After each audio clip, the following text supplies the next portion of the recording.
Hi, this is Nora with Responsive Resumes, and welcome to the Q&A of the week.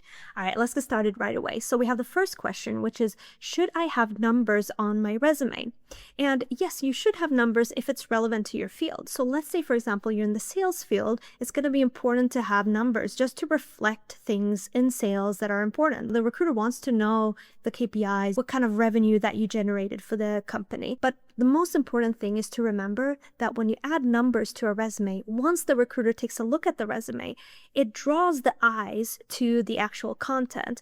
So it's an eye catcher psychologically. So that's why it's important to sprinkle in numbers, even if you're in a field like a registered nurse, right? You can write down how many people you worked with, how many nurses were in your team or in the department, just to grab the eyes of the recruiter. But initially for the ATS scans, then it doesn't matter if you have numbers. But later on during the interview or, when the recruiter takes a look at the resume, then it's important to have some numbers to kind of show the impact and psychologically tell the recruiter that there's something interesting in your resume. Take a look at me. Question number 2.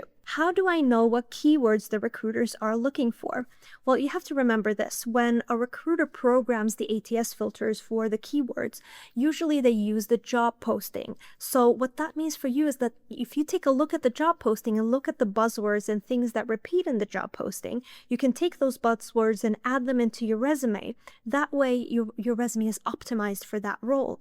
So in summary, just think about it this way. The job posting is going to be a reflection of what the recruiter is looking for in terms of keywords. So try to model that as much as possible and make sure it's relevant to your skills. So, number 3, I'm applying for a startup. What should I think about?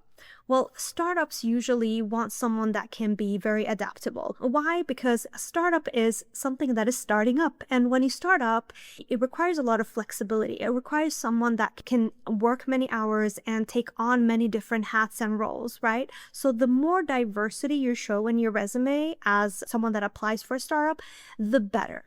So you want to make sure that you add as much skills as possible, as much value as the company can get from you, should be added in the resume, but also a lot of soft skills because you'll be working with a small team, and team culture in a very, small company is very important. Hope that helps. See you guys next week.